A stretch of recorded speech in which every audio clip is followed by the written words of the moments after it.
Hi, this is Dr. Bricker here with Chapter 41 lecture video, and Chapter 41 is titled Quantum Mechanics 2, Atomic Structure. So what does that actually mean? Really what we're going to do in this chapter is take what we learned in the last chapter with wave functions and extend it to 3 dimensions. So looking forward, we'll hopefully learn how to calculate quantum mechanical calculations in 3 dimensions, looking at a particle trapped in a cubical box. This might be like an electron that's free to move about in a chunk of metal, something like that. Then we'll also learn how to describe the states of hydrogen in terms of quantum numbers. So a little bit of chemistry involved, filling shells, things of that nature. Also looking forward to how magnetic fields affect the orbital motion of atomic electrons.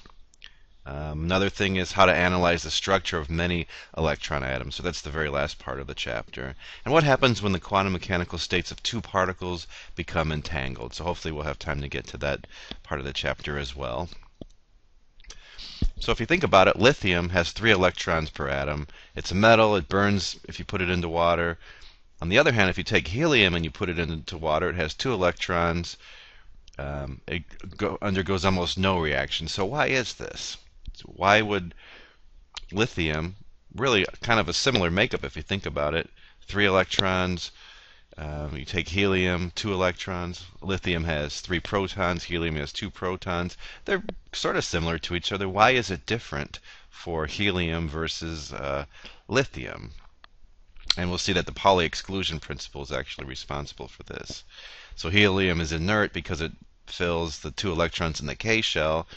Lithium, on the other hand, is very reactive because the 3rd electron must go to the L shell and is loosely bound.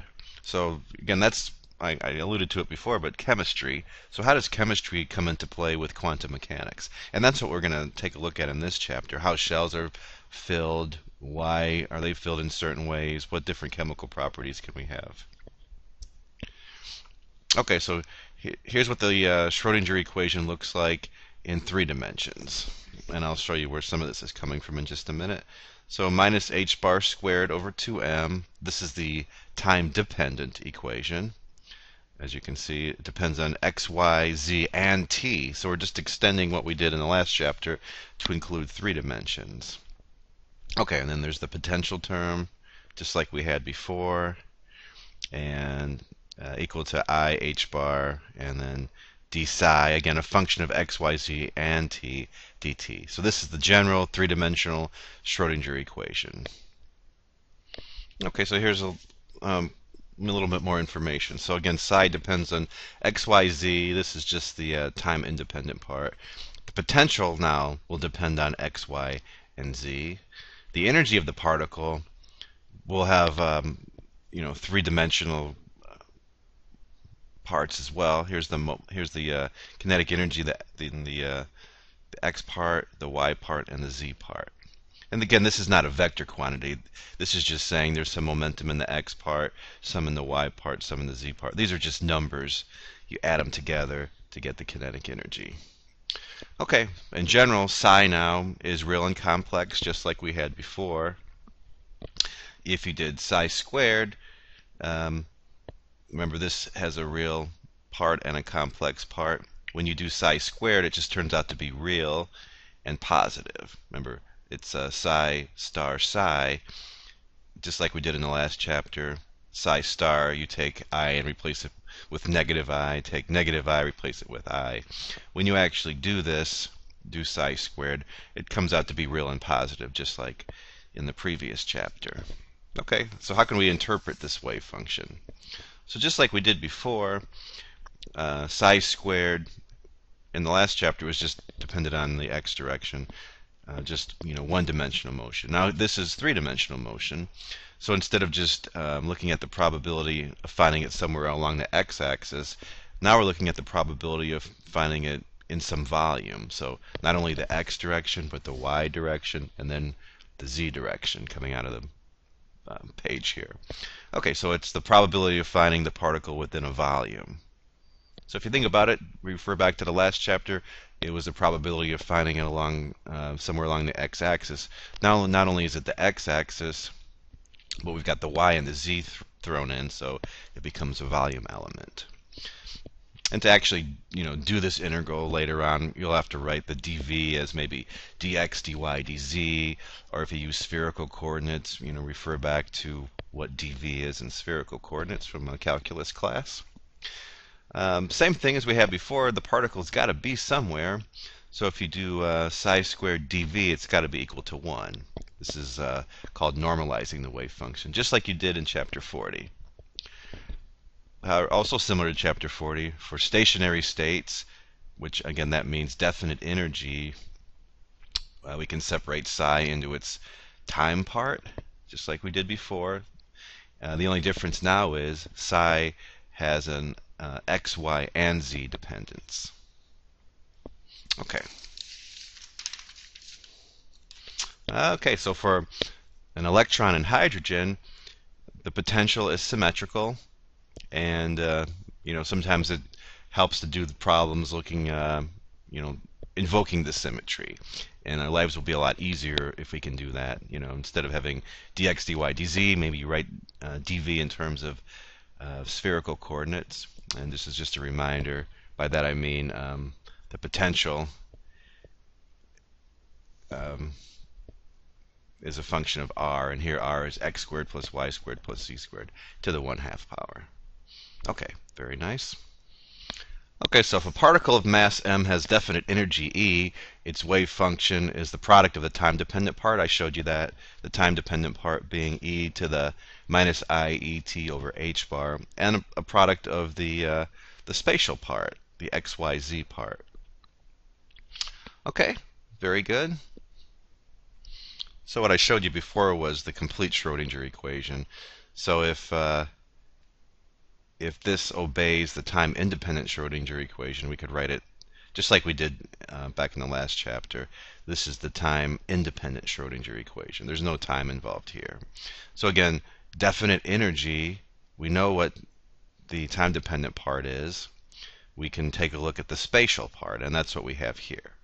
Minus h bar squared over 2m, and then partial derivative with respect to x of the whole thing, second derivative. Same thing for y, same thing for z. And then don't forget the potential energy part, just like the one-dimensional part that we had in the previous chapter. It's just now we're including the y direction and the z direction. And then it's equal to E times psi. Okay, so we're going to look at this for some different situations. The first one we encounter is the particle in a three-dimensional box. In the previous chapter, it was just a particle trapped in a box. It was a one-dimensional box. Here it's a three-dimensional box, and again, it could be something like it's an electron that's free to move about in a metal, a big chunk of metal, a cube of metal. So if you think back to the last chapter for the particle in the box, inside the box the potential was 0, and then outside the box the potential was infinite. And we were able to construct the what psi was for that condition. Boundary conditions being psi has to be 0 outside of the box. Also, psi has to be 0 at the 0 point, and x is equal to L point, and the wave function has to be continuous. So if it's 0 outside and also 0 on the surface, and then there actually is a psi inside the box. That's how we came up with psi for that condition, and also the energy for that condition. Okay, so again, the potential is 0 inside the cube, and it's infinite outside the cube. Again, just like the one-dimensional case. So if the potential is 0 inside the box, Schrodinger equation becomes this. There's no potential part, but the potential is 0. U is equal to 0. I didn't write x, y, z every time, but just remember now psi depends on x, y, and z. Okay, so we've got to apply these this continuous condition. So if psi is 0 outside the box, it also has to be 0 at the surface of the box. So psi is 0 when x is equal to 0 in L, also when y is equal to 0 in L, or when z is equal to 0 in L. So outside the box, the wave function is 0, and then at the boundary conditions it's 0. So to get a solution for this, we could use a technique called separation of variables. I mean, this is just one technique. We're trying to solve Schrodinger's equation. It's really actually pretty complicated. If you think about it, it's partial differential equation with 3 different variables because, again, psi depends on x, y, and z. So this looks really complicated. Let's try to get a solution of this form. So if you take this form, and again, let's take a look at it. Psi depends on x, y, and z. Let's separate variables. Just try to get a function that depends on x, a function that depends on y, and a function that depends on z. And if we could do this, hopefully we could actually solve the equation. Not saying that this will work every time, but it's one possible technique. So this is big X as a function of x. This is big Y as a function of y. Big Z as a function of z. So these are all functions, x, y, and z. So they're big X, big Y, big Z. So when you read through the chapter, it might look a little confusing, but that's what it means. So we can take this, put it into the time-independent Schrodinger equation, and write it in this way. Y only depends on y, z only depends on z, so it's outside of the second derivative portion here. So this is d2x dx squared. And actually, it's not a partial derivative at this time because x only depends, this x function only depends on x. You do the same thing for the y part. X and z don't depend on y, so we've got d2y, and again, y is a function, dy squared.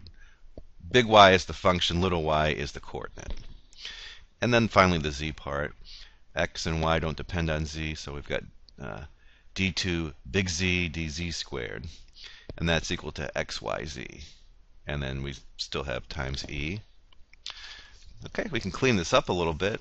Divide both sides by the function xyz, x function, y function, z function. And when you do that, you arrive at this. So we've divided the whole thing by xyz. Right-hand side, the xyz goes away, so we're just left with e. And then on the left-hand side, something neat happens. We've got minus h bar squared over 2m. This first term, 1 over x, d2x dx squared, 1 over y, d2y dy squared, 1 over z, dz dz squared. And if you see, the right-hand side is a constant. Remember, e is constant. It doesn't depend on x, y, and z. So the terms on the left-hand side of the equation also do not depend on x, y, z, respectively, right? If this is constant on the right-hand side, and it doesn't depend on x, y, z, this first term doesn't depend on x, this one doesn't depend on y, this one doesn't depend on z, or we wouldn't have a constant here. Okay, so that's pretty powerful, actually. That will allow us to take that really complicated partial differential equation that depended on x, y, z and turn it into 3 ordinary differential equations. Okay, so as I said, the first term, the one that involved x, has to be equal to some kind of constant times the function, and that's what we have here. Same thing over here for the y part and for the z part. All I've done too is, if you look back at the previous page, it looked like this: minus h bar squared over 2m, 1 over x, d2 x dx squared. And I said it had to be equal to a constant. I'm just calling that constant e sub x. And then if you multiply this by the big X function, you arrive at this. And then the same thing again for the y part and for the z part. So 3 ordinary differential equations come about from one complicated partial differential equation that had 3 different variable dependencies. Okay, so here's the boundary conditions of what x, y, and z, the function, has to be. So at 0 and L, it's got to vanish. Same thing for y. At 0 and L, it's got to go away. And same thing for z. Okay, then we can identify this, the constant that we had originally, e. It's got to be made up of the x part, the y, and the z. By part, again, not a vector, just a number. Okay, while we're at it, let's take a look at the energy associated with this. Well, before we do the energy, we better look at the wave function. Okay, so what you saw was something that looked probably really familiar to you. If you think back to chapter 40, um, it was a second derivative equaling itself, and there's a minus sign involved with the constant. And what we saw before is sine functions worked for us in that condition, right? The sine of 0 is 0. For example, here's the x part here. Here's the y part. This is big Y, and then this is big Z. And if you take a look at this, when n is equal to when x is equal to 0, sine of 0, 0, it goes away. Same thing here, when x is equal to L, you get the sine of a multiple of pi, and that goes away. So this works. Just like it worked for the one-dimensional particle in a box, it works here. We can get the x part, the y part separately, and remember the overall function is the x part, the y part, and the z part multiplied together. So what I'm saying is we had this before. This was really the one-dimensional particle in the box, and we came up with, based on these conditions, the solution was a sine function. Okay, so the overall function goes back to this. Remember when we did separation of variables, we had the x part, the y part, and the z part multiplied together. Now we know what the x part is, now we know what the y part is, now we know what the z part is. That's where we get to this formula here, where we recombined everything, x part, y part, z part. Each of them have their own constant c. This c here is all those constants combined into a new constant. One thing to note here, there's 3 different n's, nx, ny, and nz. They're different from each other. They could be the same, but in general they're different from each other. Okay, to get this constant c, you, just like we did in the previous chapter, just normalize the wave function. It's got to be somewhere. The probability of finding it somewhere is 100%, so when you normalize this you get 1, and in that way you can find c. Okay, let's look at the energy before we go on to this probability distribution. Okay, so recall from the previous chapter and other chapters as well, the energy is p squared over 2m, and remember this is the energy of the particle in the box. There's no potential, so this is actually all kinetic, so p squared over 2m. We could put it in the de Broglie relationship and get h squared over lambda squared 2m is the energy. Okay. So the wave number k is n pi over L. If you look at the solutions, it's got to be equal to that for it to disappear at the boundary conditions, just like we did in the previous chapter. So the wavelength is 2 pi over k. We could take this k, these are from the conditions that we've enforced. Take this, put it in for k. The wavelength is 2L over n. It's actually just like a wave on a string, the wavelength. Okay, and then once we do that, here's the wavelength, 2L over n. We could take this for the wavelength, put it back in here, right? That's the energy is h squared over wavelength squared times 2m. Put this in for the wavelength, and then we have h squared over 2m, and then here's the wavelength squared, 4L squared, and then the n squared comes up to the top. So h squared, h squared times n squared, this is an n, this is an h squared, n squared over 8ml squared. And then if you want, you could rephrase this in terms of h bar, the relationship between h bar and h involving in 2 pi. Okay, so each of those would have their own number. This is just in general. If you're looking at the x portion, then this would be, make sure that you put the little x next to the n so you know which one you're talking about. Okay, so that would be down here. n sub x, here's a little x there, etc. And same thing for y and z. Okay, so here's the probability distribution when nx is equal to 2, ny is 1, and z is equal to 1. And again, to get the probability distribution, You take a look at example 41-1. They do a nice job. The value of psi squared is proportional to the density of the dots here. So you can see psi squared is equal to 0 on this plane, where L is equal to x is equal to L over 2. So L over 2, maybe it's kind of hard to see this picture. No, it's not too bad. This is where the probability distribution is actually 0. So it changes for different values of n. Here's one where nx is 1, and y is 2, and z is 1. And here's the probability distribution. And again, kind of interesting, psi squared is 0 when y is equal to L over 2.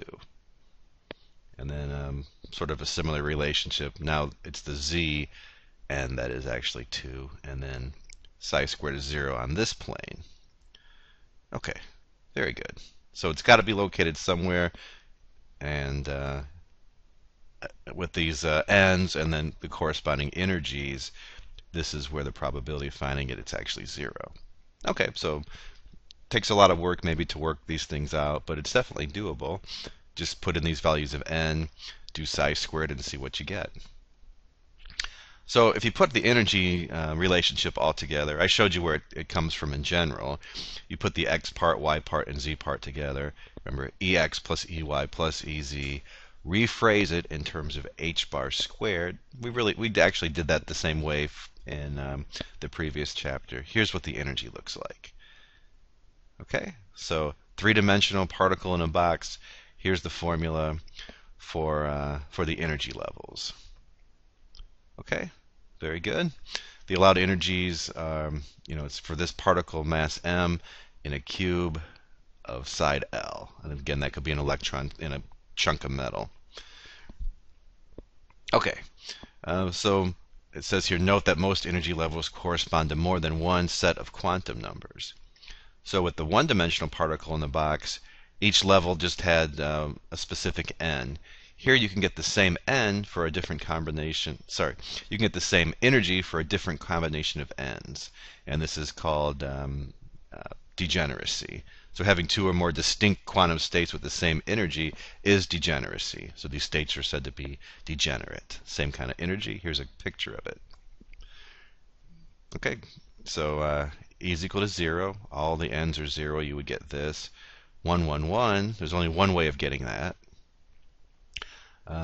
Okay, this is twice the ground state energy. Sorry, the 1, 1, 1 state energy. And there's three different ways of getting this. Three different ways of getting 3 times the energy. Here's 11/3 E1. Here's 4 times E1. There's only actually one way of getting this state.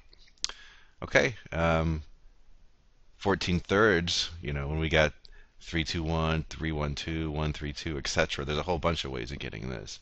So this is a degenerate state. This one's a degenerate state. Degenerate, degenerate.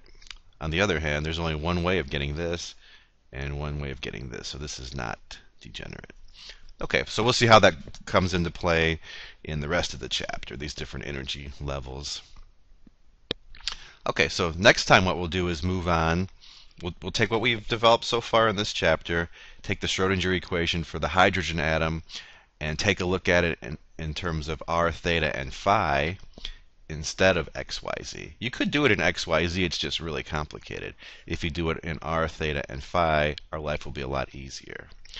Okay, and then we'll come up with some more quantum numbers.